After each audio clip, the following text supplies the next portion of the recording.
Praise the lord అందరికీ చిన్న prayer చేసుకుందాం. పరిశుద్ధ ప్రేమ కలిగిన తండ్రికి వందనములయ్యా. దేవా, చెప్పిన నోటిని పరిశుద్ధపరచు, వినేవారి చెవులు పరిశుద్ధపరచుమని నజరేయుడైన యేసుక్రీస్తు నామములో అడిగి వేడుకొచ్చిన మా పరలోకపు తండ్రి, ఆమెన్. ఈరోజు మన టాపిక్ ఏంటంటే అబ్రహాం గురించి. చాలామందికి తెలిసి ఉంటుంది, తెలియకుంటుంది. ఈ వీడియోని మీరు ఎండ్ వరకు చూస్తే అబ్రహాం గురించి, తన జీవితంలో జరిగిన ఇన్సిడెంట్ గురించి తెలిసిపోతుంది. అలాంటి సిచ్యువేషన్లో మనం ఏం చేస్తాం, మనం ఎలా జీవిస్తాం, ఆ సిచ్యువేషన్ అబ్రహాం ఎలా హ్యాండిల్ చేశాడు, కంప్లీట్లీ ఈ వీడియోలో ఎక్స్ప్లెయిన్ చేయబోతున్నాను. కాబట్టి ఈ వీడియోని ఎండ్ వరకు చూడండి. అండ్ నచ్చితే కనుక లైక్ చేయాలి, షేర్ చేయాలి, సబ్స్క్రైబ్ చేయాలి అని దేవుడు మిమ్మల్ని ప్రేరేపిస్తే కనుక తప్పకుండా చేయండి. ఇలా నేను ప్రతిరోజు ఎపిసోడ్స్ రూపం ద్వారా బైబిల్లో జరిగిన ఇన్సిడెంట్స్ గురించి వీడియోస్ అయితే చేస్తున్నాను. కాబట్టి ప్లీజ్, మీకు ఒకవేళ మా ఎఫర్ట్ నచ్చి మీకు షేర్ చేయాలనిపిస్తే తప్పకుండా ఈ ఎపిసోడ్స్కి సపోర్ట్ అయితే చేయండి.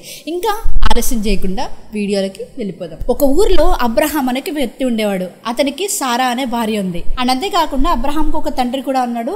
అతను పేగన్ వర్షిప్పర్ అనమాట, అంటే అన్య దేవతలను పూజించే వ్యక్తి. అంటే ఇప్పుడు చూస్తే ఈ అబ్రహాం యొక్క కుటుంబం అన్య దేవతలను పూజించే కుటుంబంగా తెలుస్తుంది. ఈ అబ్రహాంకి ఒక సోదరుడు, అంటే ఇద్దరు సోదరులు ఉన్నారు, బట్ మనకి మెయిన్ ఇంపార్టెంట్ అయింది ఒక సోదరుడు అనమాట. ఆ సోదరుడికి పెళ్ళయింది. అండ్ అంతేకాకుండా ఒక కుమారుడు కూడా పుట్టాడు. ఆ కుమారుడి పేరు లోతు. ఓకే, సో ఈ లోతు వాళ్ళ ఫాదర్, ఎవరైతే అబ్రహాం వాళ్ళ సోదరుడు ఉన్నాడో, తను చనిపోయాడు అనమాట. ఇలా లైఫ్ లీడ్ చేసిన అబ్రహాం దగ్గరికి దేవుడు ఒకరోజు ప్రత్యక్షమయ్యాడు. ప్రత్యక్షమై ఏం చెప్పాడంటే, నువ్వు ఇక్కడి నుంచి లేచి నేను చెప్పే ప్రదేశానికి నువ్వు వెళ్ళు అని చెప్తాడు. అబ్రహాంకి ఏం అర్థం కాలేదు, కన్ఫ్యూజన్లో ఉన్నాడు. అసలు దేవుడు నాకే ఎందుకు చెప్పాడు, ఇంతమంది ఉన్నారు కదా, నన్నే ఎందుకు చూస్ చేసుకున్నాడు, సరే వెళ్దాం, దేవుడే కదా చెప్పింది, లేచి వెళ్దాం అని చెప్పేసి ఈ అబ్రహాం, సారా అండ్ అంతేకాకుండా తన సహోదరుడి కొడుకు లోతుని కూడా అబ్రహాము తీసుకొని వెళ్ళాడు. ఎక్కడికి వెళ్తున్నాడో తెలీదు, ఏం చేస్తున్నాడో తెలీదు.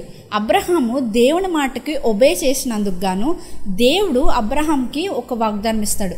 నేను నీకు తోడై ఉంటాను, నువ్వు భయపడద్దు అని చెప్పేసి దేవుడు అబ్రహాంకి వాగ్దానం చేస్తాడు. సో అబ్రహాం చాలా ధైర్యంగా అండ్ అంతేకాకుండా ఏది వచ్చినా కూడా నాకు నా దేవుడు ఉన్నాడు అని హ్యాపీగా జాలీగా తన ప్రయాణం సాగిస్తూ ఉంటాడు. దేవుడు వాగ్దానం చేసిన చోట అబ్రహాం ఒక బలిపీఠం కడతాడు.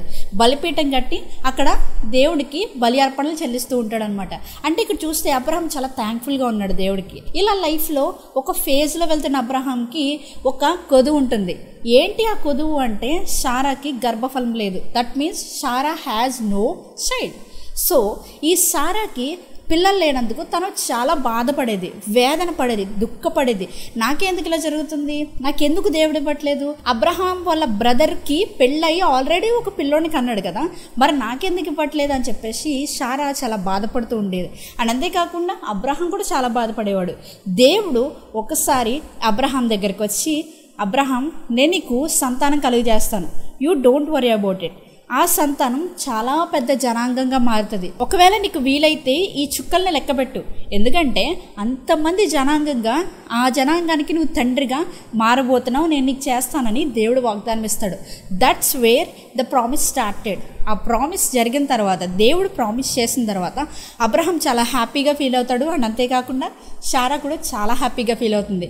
ఇక్కడ పెద్ద ట్విస్ట్ ఏంటంటే, అబ్రహాంకి సారాకి దేవుడు ప్రామిస్ చేసిన తర్వాత చాలా ఇయర్స్ పిల్లలు లేరు. ఎస్, నిజంగానే పిల్లలు లేరు. అబ్రహాంకి చాలా ఇయర్స్ గడిచిపోతూ ఉంటాయి, ముసలుడైపోతూ ఉంటాడు. తను ఇంకా హోప్ వదిలేసుకుంటూ ఉంటారనమాట. ఓకే, సారా ఏమనుకుంటుందంటే, సర్లే ఇంకేదో అయిపోయింది, ఈ స్టేజ్లో ఈ ఏజ్లో నాకు ఇంక పిల్లలు ఎలా పుడతారు అనుకుంటుంది. ఎప్పుడైనా కూడా మనం ఒక్కటి గుర్తుపెట్టుకోవాల్సింది ఏంటో తెలుసా, దేవుడు మనకు వాగ్దానం ఇచ్చాడంటే అది ఎన్ని సంవత్సరాలైనా కూడా అది నెరవేరక మానదు. సో ఇట్లా ఈ సారా బాధపడుతూ ఉంటుంది. మళ్ళీ దేవుడు ప్రత్యక్షమవుతాడు. మళ్ళీ ప్రత్యక్షమై, నువ్వు ఒక సంవత్సరంలో ఒక చక్కటి బిడ్డను కంటావు అని మళ్ళీ వాగ్దానం ఇస్తారు. వాగ్దానం ఇచ్చినప్పుడు సారా ఏం చేస్తుంది తెలుసా, నవ్వుతుంది. ఎందుకంటే తనకు తెలుసు, నేను చాలా వీక్ అయిపోయాను, నేను ఓల్డ్ అయిపోయాను, ఈ ఏజ్లో పిల్లల్ని కంటం ఏంటి అని చెప్పి నవ్వుతుంది. అప్పుడు దేవుడు ఎందుకు నవ్వమని అడిగితే సారా, నేను లేదు నేను నవ్వలేదు అని చెప్తుంది. కానీ దేవునికి తెలుసు ఆయన ఏం చేయబోతున్నాడు, ఎలా చేయబోతున్నాడు అని. సో ఇక్కడ కట్ చేస్తే కొన్ని ఇయర్స్ అయిపోయిన తర్వాత, ఈ వాగ్దానం వచ్చిన తర్వాత 1 yearలో సారా కన్సీవ్ అవుతుంది. సో చాలా హ్యాపీగా ఫీల్ అవుతారు. అండ్ ఆ పేరు ఏం పెట్టాలనేది కూడా దేవుడే చెప్తాడు. ఇస్సాకు అని పేరు పెడతామని చెప్తాడు. అలాగే అబ్రహాం కూడా ఇస్సాకు అని పేరు పెడతాడు. పేరు పెట్టిన తర్వాత కొన్ని మంత్స్, కొన్ని ఇయర్స్ అలా గడుస్తూ ఉంటాయి. ఇస్సాకు పెరిగి పెద్దవాడవుతూ ఉంటాడు. అబ్రహాం తన లైఫ్లో చాలా హ్యాపీనెస్తో నిండిపోయి ఉంటాడు. ఇలాంటి టైంలో ద స్టోరీ వాజ్ స్టార్టెడ్. ఏంటి ఆ స్టోరీ అనుకుంటున్నారా? దేవుడు అబ్రహాంకి ఒక టెస్ట్ పెడతాడు. ఏంటి ఆ టెస్ట్ అంటే, ఒకరోజు అబ్రహాంకి దేవుడు ప్రత్యక్షమై ఇదిగో నేను నీకు ఇస్సాక్ని ఇచ్చాను కదా, ఈ ఇస్సాక్ని నాకు బలిగా అర్పించు అని చెప్పేసి దేవుడు చెప్పడం జరుగుతుంది. అబ్రహాము అడుగుతాడనమాట, దేవా నేను విన్నది నిజమేనా? నువ్వు నాకు ఇచ్చిన ఈ ఇస్సాకుని బలిగా ఇమ్మంటున్నావా అని అడుగుతాడు. అప్పుడు దేవుడు అంటాడు, ఎస్, నువ్వు విన్నది కరెక్టే, నేను చెప్పింది కరెక్టే, నువ్వు ఇస్సాకుని నాకు బలిగా అర్పించు అంటాడు. అప్పుడు అబ్రహాం చాలా వేదనలో వెళ్ళిపోతాడు. ఇప్పుడు ఒకసారి అబ్జర్వ్ చేయండి, మీరు కూడా మీ లైఫ్లో ఎలాంటి ఫేజ్ని ఎప్పుడైనా అబ్జర్వ్ చేశారా? మీ జీవితంలో మీరు ఏది కోల్పోయినా పర్లేదు అనుకుంటారు, కానీ మీకు నచ్చింది, మీరు ప్రేమించేది ఎప్పుడైనా మీరు కోల్పోవడం మీకు ఇష్టమవుతుందా? నో కదా. అలానే అబ్రహాం కూడా చాలా బాధపడ్డ తర్వాత, సరే నా దేవుడు చెప్పాడు కాబట్టి నేను ఇక్కడ దాకా వచ్చాను, నా దేవుడు ఇచ్చాడు కాబట్టి నాకు కుమారుడు కూడా వచ్చాడు, కాబట్టి సరే దేవుడు ఏది చెప్తే నేను అదే చేస్తానని చెప్పేసి బలంగా ఆ ఇస్సాకుని బలి ఇవ్వడానికి తీసుకొని వెళ్ళినప్పుడు అక్కడ ఉన్న పని వాళ్ళతో ఒకటే చెప్తాడు, నేను ఇస్సాకు వెళ్ళి ఒక బలి అర్పణ ఇచ్చేసి దేవుడికి వస్తాం అని అయితే చెప్తాడు. ఇక్కడ చూస్తే అబ్రహాం యొక్క విశ్వాసం కనబడుతుంది. సో లైక్ లిటరల్లీ తనకి తెలుసు, ఒకవేళ ఈ ఇస్సాకుని దేవుడు బలిగా తీసుకున్నా కూడా దేవుడు ఇవ్వగలిగిన శక్తిమంతుడు, రైట్? అందుకే అబ్రహాము తన కుమారుని తీసుకొని వెళ్ళి ఒక కొండ మీదకి వెళ్తాడు. ఆ కొండ మీద దేవుడికి ఈ ఇస్సాకుని బలిగా ఇద్దామని చెప్పి అబ్రహాం మొత్తం సెట్ చేస్తాడు. ఆ బలిపీఠం, ఆ కట్టెలు కంప్లీట్లీ అన్నీ సెట్ చేసిన తర్వాత ఇస్సాకు అడుగుతాడు, డాడీ మనం ఇక్కడికి వచ్చేసాం కానీ బలి ఇవ్వడానికి ఎటువంటి బలి పశువును తీసుకురాలేదేంటి అని అడిగితే అప్పుడు అబ్రహాం చెప్తాడు, దేవుడే చూసుకుంటాడు అని చెప్పేసి ఆన్సర్ ఇస్తాడు.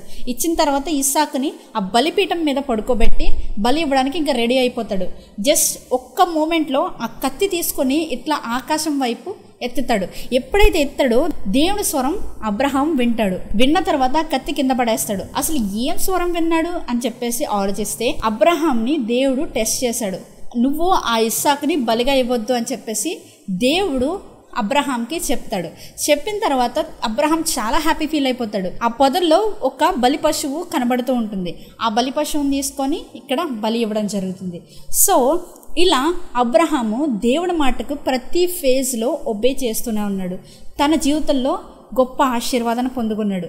మన జీవితంలో కూడా ఏంటో తెలుసా, మనకి ఇష్టమైంది, చాలా ఇష్టపడేదాన్ని మనం కోల్పోతూ ఉంటాం.